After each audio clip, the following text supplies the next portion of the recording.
दार्जिलिङ महाकाल मन्दिर पूजा एवं कल्याण समिति साथै उजेरी धाम खरसाङको संयुक्त आयोजनामा उहाँहरूले यसपालो महाकाल परिसरमा 12 ज्योतिर्लिङ्गको स्थापना गरिसकेका छन्। र आदरणीय दर्शकवृन्द, हिजो मात्र दार्जिलिङमा महामण्डलेश्वर हाम्रा श्री श्री श्री 1008 परम सानिध्य माताजी मन्दकिनीको पनि यहाँ गरिमामय उपस्थिति, उहाँको दिव्य उपस्थिति हामीले पायौँ। अनि यो पहाडवासीको निमित्त धेरै गर्वको कुरो हो, एउटा यो आशीर्वादको कुरो हो, किनभने यसरी महामण्डलेश्वरको प्रथमचोटि दार्जिलिङमा आगमन, उहाँको दिव्य उपस्थिति हुन भनेको साँच्चै हामी पहाडवासी आफूलाई हामीले गर्व गर्न सक्छौँ। हामीले आशीर्वाद पाएका छौँ माताको तर्फबाट।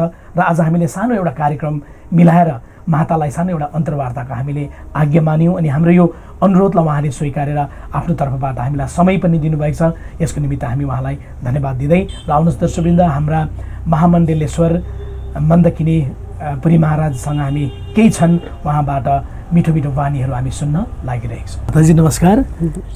तो सबसे पहले मैं पूरे दार्जिलिंग वासियों की ओर से, यहाँ के भक्तजन की ओर से दार्जिलिंग महाकाल मंदिर पूजा कल्याण समिति और उजेरी बस्ती धाम के सभी भक्तजन की ओर से आपको मैं दार्जिलिंग में स्वागत करना चाहूँगा। अभी कैसी है माताजी आप? मैं बहुत अच्छी है माताजी। तो दार्जिलिंग पहली बार आए आप? नहीं, दूसरी बार आए। दूसरी बार। तो सबसे पहले आप उजेरी धाम में आए थे ना माताजी? हाँ, मंदिर में आए थे। माँ कात्यायनी के 7 कन्या जो बना है माँ कात्यायनी धाम, वहीं आए थे। उस मंदिर में आप कैसे जुड़ गए माताजी? बच्चे काफ़ी सालों से मुझसे जुड़े हुए हैं।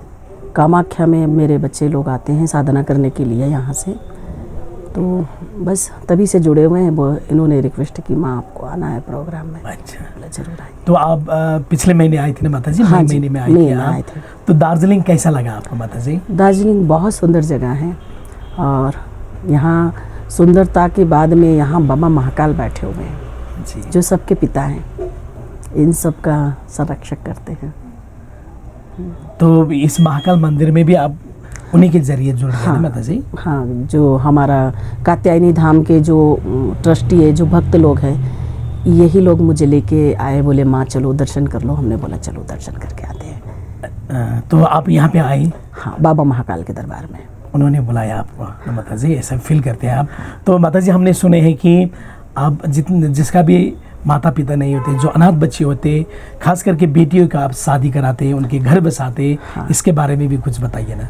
सनातन धर्म के अनुसार ही जो हमारा हिंदू धर्म है उसी के अनुसार, ऐसे तो पहले तो मैंने सर्वधर्म बेटियों की शादी करती थी। मैंने सर्वधर्म बेटियों की शादी भी करी है। धर्म से मुझे ये नहीं कि मैं सिर्फ हिंदू धर्म की बेटियों की शादी करूँ। मैंने कहीं मुस्लिम बेटियों की भी शादी की है, उनके निकाह कराए हैं। कहीं मैंने क्रिश्चियन लड़कियों की भी शादी कराई है। उनकी विधि विधान से एक ही पांडाल के अंदर मैंने सर्वधर्म बेटियों की शादी की है। शुरू स्टार्टिंग मैंने वहीं से किया था। ये कब से शुरू कर रहे हैं? ये मेरी 13 वर्ष की उम्र से ये प्रोग्राम जो है बेटियों का पैर पूछने का, वो मैं 13 वर्ष की उम्र से करती चली आ रही हूँ। और मेरे उज्जैन के जो मेरे भक्त हैं, जो मेरे बच्चे हैं, हम सब मिलके नागचंद्रेश्वर सेवा धाम हमारा आश्रम का नाम है जी। और वो सेवा धाम के अनुसार ही सारी चीज़ें चलती हैं। अच्छा, तो ये शादी आप प्रत्येक वर्ष कराते हैं? हाँ, प्रति वर्ष करते हैं। अभी तक कितने बच्चे की शादी की आपने? किसी साल में 101 बेटी हो जाती है, किसी साल में 51 होती है, किसी साल में 150 हो जाती है, 200 भी हो जाती है। ऐसा रजिस्ट्रेशन जैसा होता है वैसे। माता जी, आपका ये जो मंदिर है, आश्रम, ये उज्जैन में है ना माता जी? हाँ, ये उज्जैन में है। जो बाबा महाकाल के ऊपर भगवान नागचंद्रेश्वर बैठे हुए हैं जी, जिनका दरबार मात्र 1 वर्ष में 1 बार खुलता है, नाग पंचमी के दिन। वही नागचंद्रेश्वर मेरे यहाँ उनका मंदिर बना हुआ और मैं उनकी परम भक्त हूँ। और उन्हीं के द्वारा ही मेरा संन्यास हुआ है। मेरा संन्यास कोई साधु के भेष देख के या कोई चीज़ देख के नहीं हुआ कि भाई मुझे कोई साधु समाज अच्छा लगा, कि कोई मुझे सनातन धर्म अच्छा लगा। क्योंकि 10 वर्ष की उम्र में ये नहीं पता होता है कि सनातन धर्म क्या होता है, हिंदू धर्म क्या होता है, भगवा क्या होता है, ये मुझे नहीं पता था। परंतु हाँ, मुझे ईश्वर ने साक्षात्कार कराया, भगवान नागचंद्रेश्वर का मुझे साक्षात्कार हुआ। और बाबा भोलेनाथ का ही स्वरूप है वो। उन्होंने मुझे, नागचंद्रेश्वर ने बोला कि तुझे संन्यास लेना पड़ेगा। और मैंने संन्यास लिया। कुछ समय मेरे माता पिता ने थोड़ा सा ऑब्जेक्शन लिया था कि ये नहीं कर सकते, अगर जाओगे तो किसी के बर्तन मांजने पड़ेंगे, कहीं झाड़ू लगानी पड़ेगी।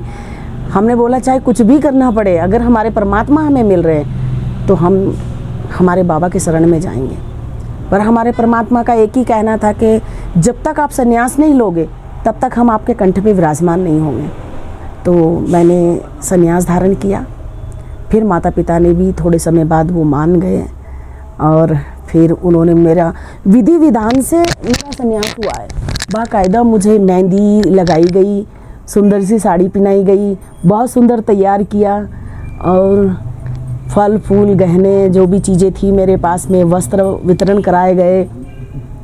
फिर मेरा संन्यास हुआ। तो जब मेरा संन्यास हुआ उसकी एक दुख भी होता है और मुझे खुशी भी हुई है। तो बाबा ने मुझे बोला कि संन्यास के दौरान तुम्हें अग्नि में बैठना पड़ेगा और आपको अग्नि परीक्षा देनी पड़ेगी। अगर आप अग्नि में नहीं जले तो आप मेरी बेटी बन सकते हो।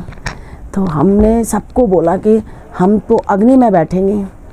तो कुछ लोग हमारे यहाँ के जो परिवार के होते ना, आस पास के परिवार के, वो लोग बोलने लगे ये लड़की पागल हो गई है, ये अग्नि में तो जल जाता है व्यक्ति। तो बोले ये पागल हो गई है या फिर ये झूठ बोल रही है, कुछ नाटक कर रही है ना। ऐसा मेरे साथ जो हुआ मैं वो आपको प्रत्यक्ष बता रही हूँ। तो हमने बोला कि हम अग्नि में बैठेंगे। तो कुछ लोगों ने मान लिया, परिवार वालों ने, कि ठीक है ये इसको अग्नि में ही बिठाना है, ये जलेगी तो अपने आप ये मना कर देगी कि मुझे संन्यास नहीं लेना है। संन्यास लेने के लिए मैंने एक बार अपने प्राण की आहुति देने की भी कोशिश की थी, क्योंकि मेरे परिवार के मुझे संन्यास नहीं लेने दे रहे थे। तो मैंने बोला मैं अपने प्राण दे दूँगी अगर आपने मुझे संन्यास नहीं लेने दिया तो फिर उन लोगों ने बोला कि शायद इसका दिमाग थोड़ा डिस्टर्ब हो गया है, तो इसलिए इसको अग्नि में बैठना है। ये अग्नि में बैठेगी तो ये समझ जाएगी कि नहीं भगवान नहीं है और ये वापस अपनी दुनिया में लौट आएगी। तो उन्होंने इसलिए हाँ कर दी मुझसे कि ठीक है। तो बोले क्या करना है, और मैंने बोला हमें खूब अच्छी मेहंदी लगाओ, हमें सुंदर सी साड़ी पहनाओ और हमें सारे गहने पहनाओ और फिर हम संन्यास लेंगे।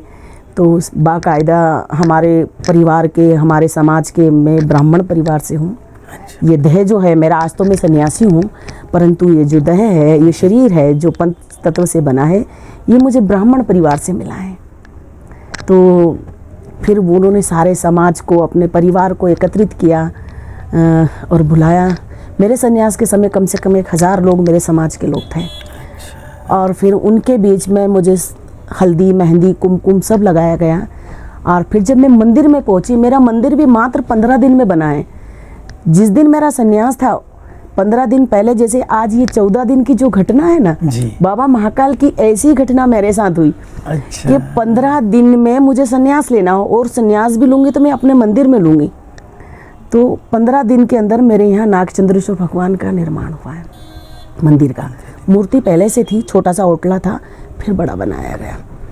तो जब मुझे अग्नि में बिठाया गया, मैंने जो सुंदर वस्त्र पहन रखे थे, जो गहने, कुंडल, हार, चूड़ियाँ, ये सब पहन रखी थी, ये जब सब मैंने उतारी तो मेरे कुछ लड़कियाँ बोल रही थी अरे इतने सुंदर चीज़ क्यों दे रही है किसी को। हमने बोला नहीं। तो हम सबको ऐसे देते गए और फिर जब हमने ये भगवा, तो हमारे घर वाले हमारे लिए एक साड़ी लेके आए। हम शुरू से साड़ी पहनते हैं। तो हमने बोला भाई हम तो संन्यास ले रहे हैं, फिर हम अगले दिन स्नान करेंगे तो हम क्या पहनेंगे। तो उन्होंने बोला नहीं, हम छोटे थे तो हमें समझाया गया नहीं, आप इसलिए एक साड़ी लाए कि सिर्फ आपके, जब आप आज संन्यास लोगी तब बाबा आपके कंठ पे रहेंगे तभी आपको पहनना, बाद में आपको ऐसे गृहस्थी जैसे ही कपड़े पहनना है।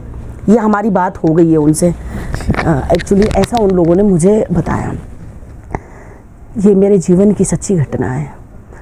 तो मुझे बड़ा आश्चर्य हुआ। मैंने बोला कि हे भगवान, तू तो मुझे बेरूपिया बना रहा है? या तो मुझे अपने रंग में रंग ले या मुझे फिर गृहस्थ में ही रहने दे। अगर मैं एक दिन यह पहनूंगी और एक दिन गृहस्थ के कपड़े पहनूंगी तो लोग मेरी हंसी उड़ाएंगे और तेरी भी भक्ति के ऊपर दाग लग जाएगा। जो मैं भक्ति स्वीकार कर रही हूँ उसका मैं जवाब नहीं दे पाऊंगी लोगों को। बाबा ने बोला कि ये सब तुझे भ्रमित कर रहे हैं। तो हमें पता था, हमें पता चल गया बाबा ने, फिर भी हमने उन लोगों को कुछ नहीं बोला। हमने बोला अगले दिन हम देखेंगे जो भी होगा। जब हम ये वस्त्र धारण किए भगवा हमने, वो वस्त्र उतार के, और अग्नि जलाई गई, तो अग्नि हमसे इतनी ऊंची जलाई गई, जैसे हम बैठे हैं बीच में ऐसा गोला बनाया और इतनी ऊंची अग्नि। और चैत वैशाख के दिन थे, कड़ी गर्मी इतनी तेज, और मालवा की गर्मी बहुत तेज होती है। उसमें पूरे में इतने उपले लगाए गए और उसमें घी डाला गया और कपूर डाल के उसको चैतन्य किया गया। तो क्या होता है कि जब शुरू में हम उसमें अग्नि चैतन्य करते तो थोड़ा सा धुआं देते हैं, तो लोगों को क्या लगा कि ये लड़की अभी भी बैठी, परंतु मेरे ईश्वर ने एक चीज़ कही थी मुझे, सिर्फ एक नारियल लेके बैठना और कुछ मत करना। स्नान करके हमने भगवा वस्त्र धारण किए। साड़ी थी हमारे बदन पे उस समय 70 रुपये की, एक प्लेन पोत होता है ऐसा हल्का सा, 70 रुपये का था वो, आज भी मुझे पता है उसका। एक नारियल हम हाथ में लेके उसमें बैठे, तो 4 लड़के थे जो वो मतलब हमारे परिवार से रिलेटिव थे, भाई लोग थे ऐसे। वो लोग मेरी हंसी उड़ा रहे थे कि ये लड़की नाटक कर रही है। हम बैठ गए अग्नि के अंदर, तो धुआं होने लगा। बोले नहीं नहीं, इसने तो बोला था कि हम तेज अग्नि में बैठेंगे। तो उन लोगों ने कपूर लगाया तो अग्नि चैतन्य हो गई। तो अग्नि सिर्फ हमारे इतने इतने थी, हम जब ऐसे बैठे हुए थे तो अग्नि इतनी ऊंची थी बस हमसे। तो वो लोगों ने क्या किया कि अग्नि चेतन नहीं हो रही है, तो गाड़ी में से पेट्रोल निकाला। अरे वाह, ये सत्य घटना है। गाड़ी में से पेट्रोल निकाला और वो जो हम बैठे हुए थे, वो जो अग्नि गोला जल रहा था, उस गोले पे ऐसे करके उन्हें छीटा। तो मेरे तक वो पेट्रोल नहीं आया, परंतु उस व्यक्ति का जिसने छीटा उसका हाथ जल गया। और वो 4 लोग थे, चारों लोग 10 वर्ष में वो चारों लोग ऐसे वो लोग मरे हैं कि उनको फावड़े से लेके घर आए हैं, क्योंकि भगवान की वो, क्योंकि उन्होंने भगवान का अपमान किया, मेरा नहीं किया। और मेरे को उस समय मेरी हंसी भी उड़ाई गई। लोगों ने बोला लड़की पागल हो गई है। अब 10 वर्ष की थी ना माताजी? छोटी थी उस समय। तो बहुत मेरे साथ में ऐसा लगा मुझे कि नहीं, परंतु मेरे ईश्वर ने एक चीज़ मुझे कही थी कि पूरी दुनिया को छोड़ देना, मैं जब तक तेरे शरीर के अंदर प्राण है तब तक मैं तेरे साथ 24 घंटे रहूँगा। और मैंने वही कि देख, साधु संत तो हजारों वर्ष तक तपस्या करते, बड़े बड़े ऋषि मुनियों ने कई कई जन्मों तक तपस्या की है, तब भी उन्हें ईश्वर की प्राप्ति नहीं हुई। परंतु मैं एक साधारण सी लड़की, एक छोटे से परिवार से आती हूँ, एक ब्राह्मण परिवार से आती हूँ, जिसके माता पिता पंडिताई करते हैं।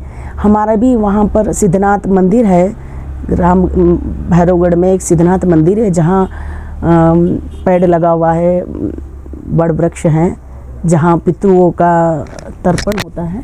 वहीं मेरे परिवार के जो मेरे भाई लोग हैं, मेरे पिताजी तो बचपन में नहीं रहे, भाई लोग हैं, वो लोग पूजा वगैरह करते हैं। और एक छोटे से परिवार से आती हूँ मैं, एक साधारण फैमिली से, कि कोई मेरे परिवार में कोई करोड़पति अरबपति नहीं था, एकदम छोटा सा परिवार और एकदम मीडियम फैमिली, ज़्यादा बड़ी नहीं कि खूब पैसा नहीं था, इतना था कि किसी के आगे हाथ नहीं फैलाना।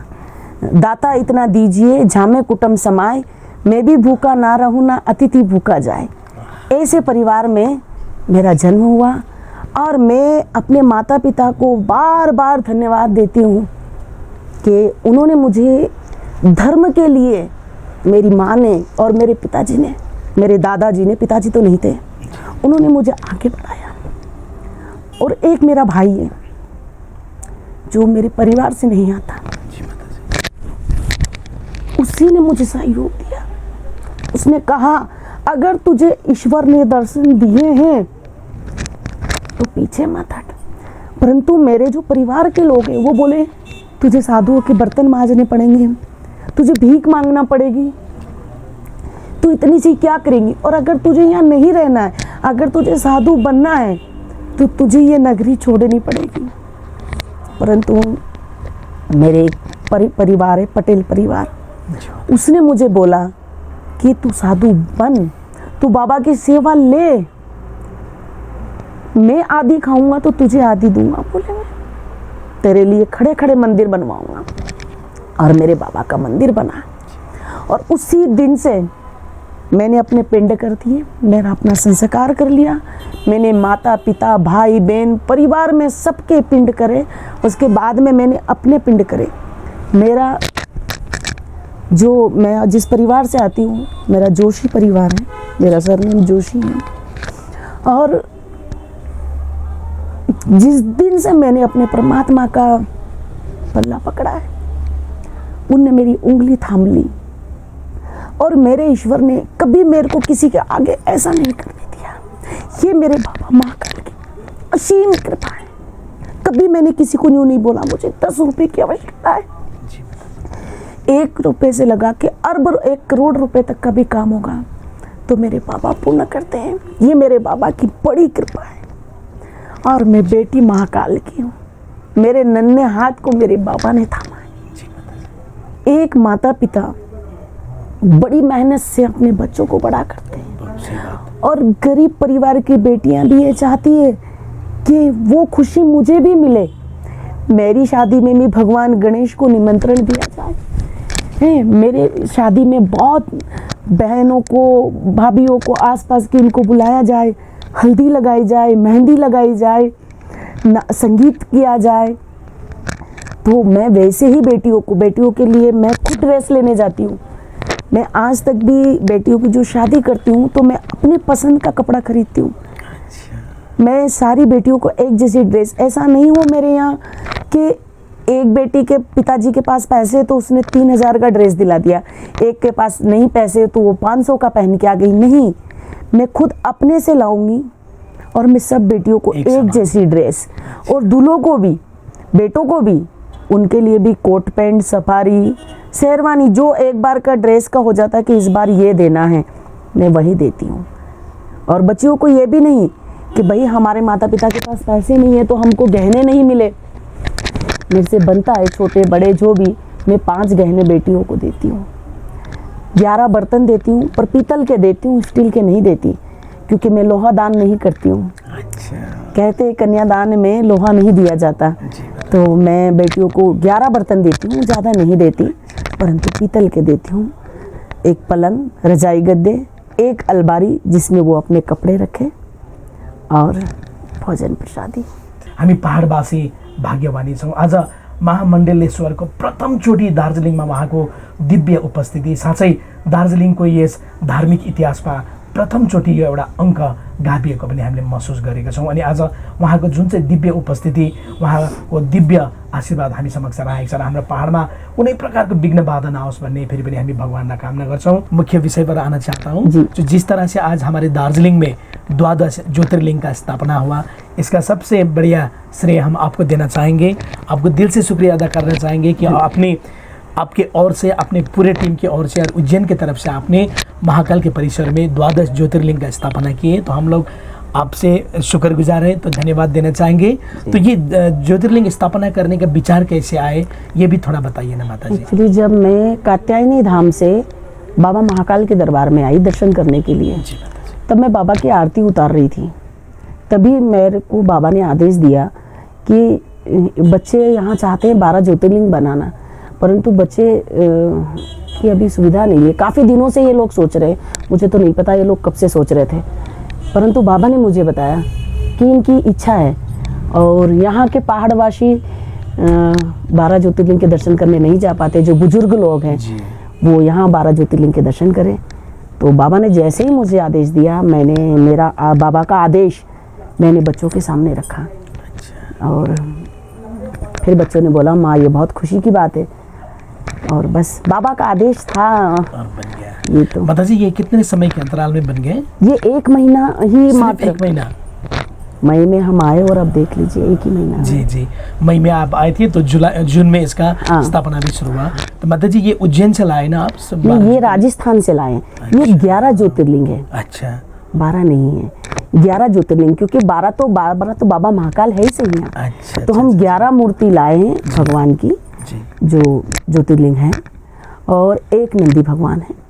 ये राजस्थान से बनवाए, और राजस्थान में भी ये वो परिवार बना रहा है जो राम मंदिर में मूर्तियों का काम कर रहे हैं। और ये भी बहुत भटकने के बाद में उज्जैन में ढूंढा, तो कोई क्या बता रहा है, कोई क्या बता रहा है, कोई नर्मदेश्वर दे रहा है, कोई शंकर भगवान दे रहा है जो वाइट पत्थर के हैं। हमने बोला वो नहीं चाहिए। जलाधारी जो है वो उसका स्वरूप, माता पार्वती का स्वरूप भी वो एक जैसा दे रहे थे, परंतु हमारे 12 ज्योतिर्लिंग की जलाधारी जो माता पार्वती है उनका स्वरूप अलग अलग तरीके से बना हुआ है।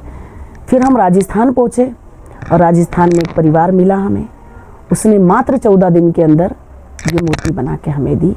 और ये 14 दिन में, और ये वो परिवार बना रहा है जो राम जन्मभूमि में जहाँ मंदिर बन रहा है, जहाँ मूर्ति का काम कर रहे हैं, उसी परिवार के एक बच्चे ने ये काम करके दिया है।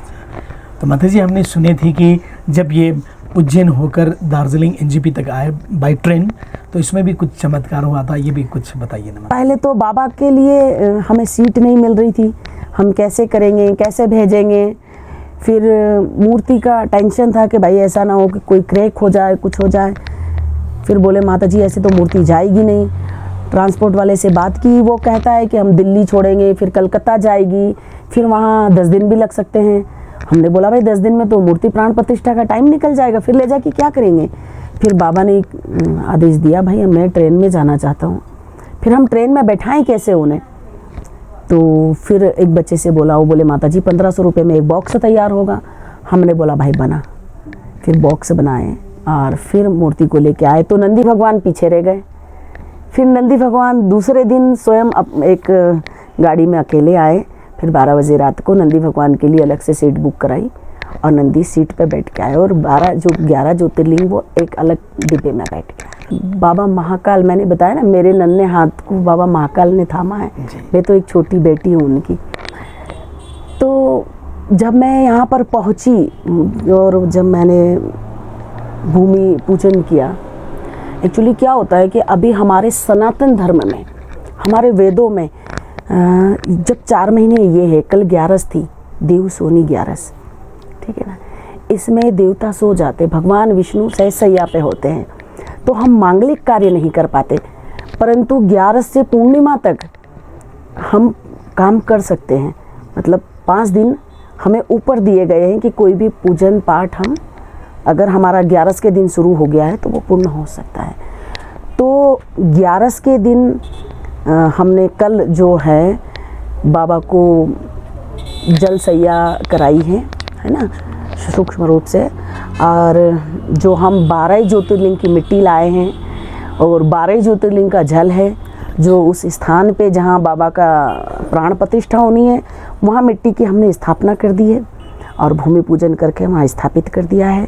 अब जो उपचारिकता है, जो बाकी की जो पूजा पाठ है, वो पूर्णिमा के दिन हम पूर्ण कर देंगे। और हमारे यहाँ पूरे विधि विधान से बाबा महाकाल की स्थापना हो रही है। शास्त्र के एक एक चीज़ को आगे लेके ही हमने सारी चीज़ें की है।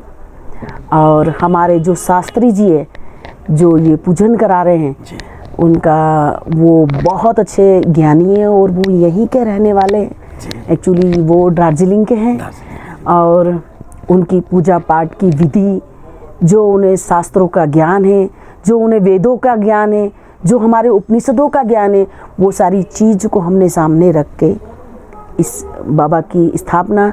और बाबा महाकाल का तो क्या है, देखो बाबा तो हम जब हमारी इच्छा हो मिट्टी के बाबा बनाए पार्थिव शिवलिंग और हम पूजा करने लग जाए, क्योंकि एक ऐसा ही, यही एक ऐसा है जिन्हें जो हमें जन्म भी देता है। ये हमें ऊपर से धरती से हम आते हैं धरती पे माँ के कुख में, तो जब हमें कोई नहीं पूछता, ईश्वर ने देखो, अगर जो ईश्वर ने एक नियम बनाया है वो मैं बताती हूँ आपको कि कैसे। अगर मनुष्य जन्म लेता है, वो अपने माता पिता का कितने प्रिय होता है। छोटा सा अगर बच्चा जन्म लेता है तो कितना प्रिय होता है, बड़ा होता है तो माँ स्कूल पढ़ाती है, कॉलेज पढ़ाती है, मेरा बेटा इंजीनियर करे, डॉक्टरी करे, है ना, कोई कलाकार बने, तो बहुत मेहनत करते हैं माता पिता और उसे बड़ा करते हैं। अचानक जब कभी शरीर पूरा हो जाए तो हम अपने ईश्वर, अगर हमें अपने बच्चों से इतना प्रेम है कि अगर किसी का शरीर पूरा हो जाए या किसी के माता पिता का शरीर पूरा हो जाए तो हम उन्हें कभी भी ना छोड़े, क्योंकि वो हमारे प्रिय होते। परंतु जब शरीर से प्राण निकल जाते हैं तो शरीर में भगवान दुर्गंध भर देता है। तो हम चाह के अपने परिवार को, खुद के हमारे परिवार के प्यारे बेटे को, हमारी प्यारी माँ को जिसने हमें जन्म दिया है, हम उसे अपने हाथ से अग्नि देते हैं। ये प्रभु की लीला। और प्रभु कहता है कि बस तेरा कार्य धरती पे हो गया है, तो अब तुम मुझ में ही आके समा जा। तो जो प्रथम स्थान है बाबा महाकाल का, वो शमशान में ही है। वहाँ बाबा कहता है मैंने तुझे भेजा, अब मुझ में ही आके वापस मिल जा तू। तो भगवान फिर अपने इसमें मिला लेता है। तो ऐसे बाबा की लीला है। बहुत बहुत अच्छा। तो माता जी, जाते जाते हमारे जितने भी दार्जिलिंग के भक्तजन हैं, हमारे पहाड़ वासियों को क्या संदेश देना चाहेंगे? देखो, मैं पहले सबको जय श्री महाकाल बोलती हूँ। और कात्यायनी धाम, उजड़ी बस्ती, 7 कन्या मंदिर जो है, उनको भी मैं बहुत बहुत धन्यवाद देना चाहती हूँ। और ये 7 कन्या जो मंदिर है ना, जो धाम बना हुआ है उजड़ी बस्ती में, कात्यायनी धाम, ये पूरे जीवन के लिए निरंजनी अखाड़ा इनके साथ है, इनके साथ रहेगा। माँ मंदाकिनी अपने प्राण दे सकती है, परंतु कभी भी मेरे बच्चों के साथ में कुछ ना हो, ऐसी प्रार्थना मैं हमेशा करती रहूँगी। और यहाँ के पहाड़ वासियों के लिए, दार्जिलिंग नहीं, यहाँ के आसपास के जितने भी क्षेत्र हैं, जो भी गांव हैं, कस्बे हैं, मैं सबसे कहना चाहती हूँ कि अभी अधिक मास चल रहा है, आने वाला है। अधिक मास और सावन दोनों ही एक साथ है। तो बाबा महाकाल के दर्शन करने से, कहते हैं इसमें 84 महादेव के दर्शन करते हैं, पर यहाँ 84 को ही समझ के यहाँ 12 ज्योतिर्लिंग की स्थापना है। जो भी व्यक्ति यहाँ आता है अपनी मनोकामना पूर्ण करेगा। यहाँ भगवान को कुछ नहीं चाहिए।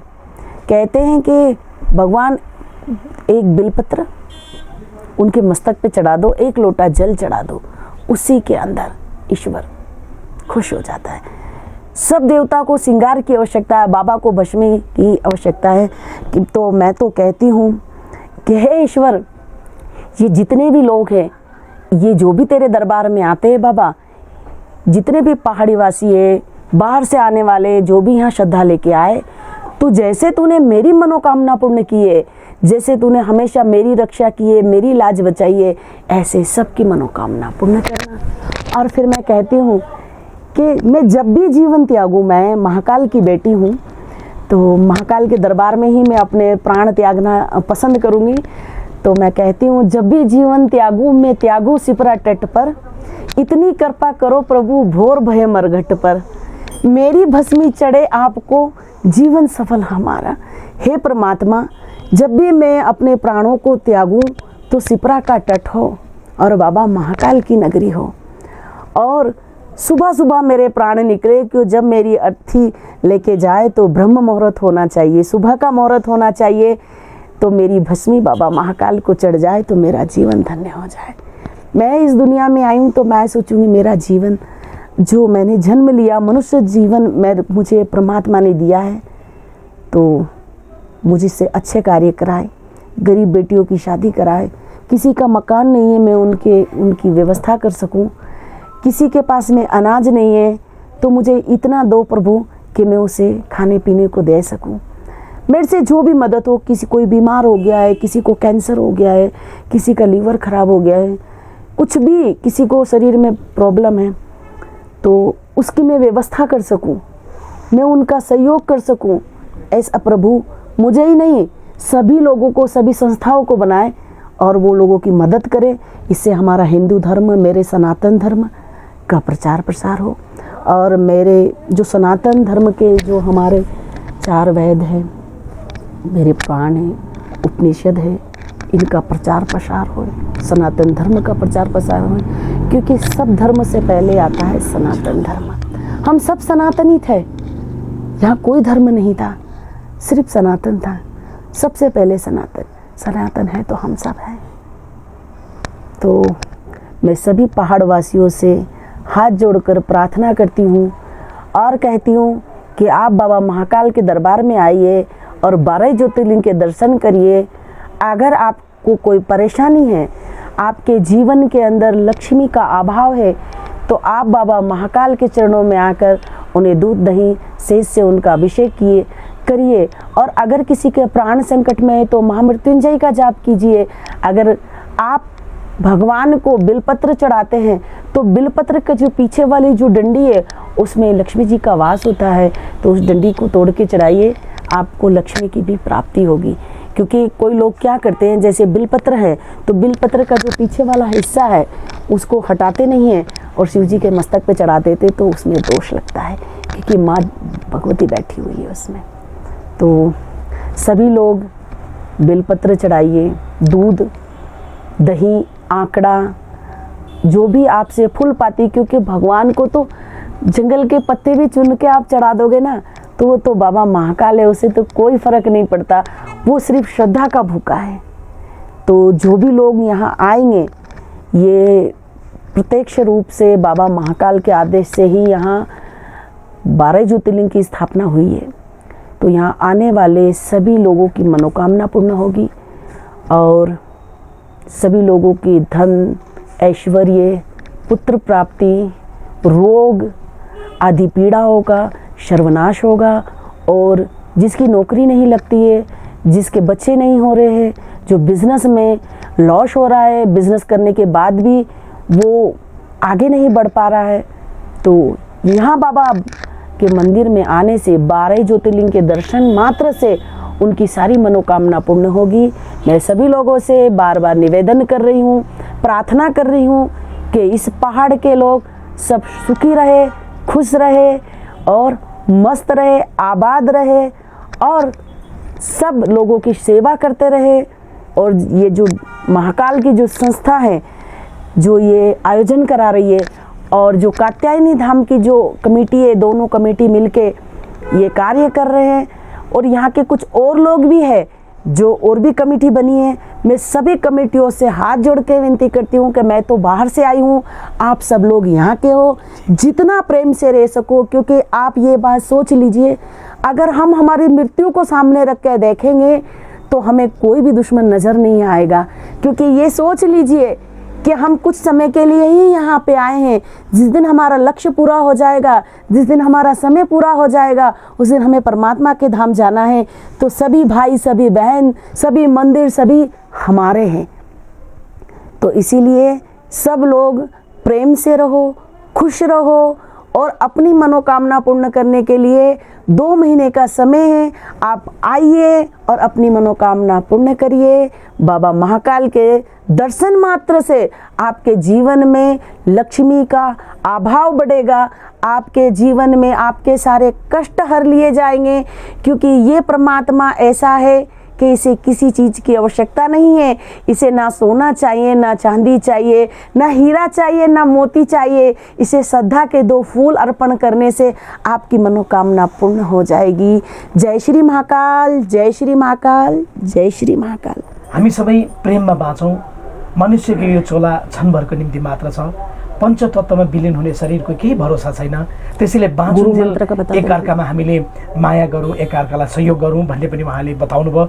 अनि हामीले यो जुन चाहिँ जीवन पाएका छौँ, हामी जन्मिउने मृत्युलाई अँगाल्नको निमित्त ध्रुव सत्य मृत्यु मात्र छ। अनि ईश्वरले पनि भनेका छन्, तुम यहाँ के मेहमान हो, मालिक नहीं। हामी यहाँको मेहमान हौँ, हामी मालिक होइनौँ। एक दिन यो संसारलाई त्यागेर जानुपर्छ। आज महामण्डलेश्वरको कृपा हामी माझ भयो। हामी फिर पनि यहाँलाई धन्यवाद दिन चाहन्छौँ। तो फिर से एक बार मैं पूरे पहाड़वासी की ओर से, कात्यायनी धाम उजेरी बस्ती, हमारे महाकाल मंदिर कमेटी की ओर से, माता जी आपने जो हमें समय दिया, आज अपना बहुमूल्य वाणी हमारे भक्तजन के लिए आपने उनको 2 शब्द आपने कहे, तो इसके लिए मैं पूरे दार्जिलिंग वासियों की तरफ से आपको फिर से एक बार शुभकामनाएं व्यक्त करना चाहूँगा।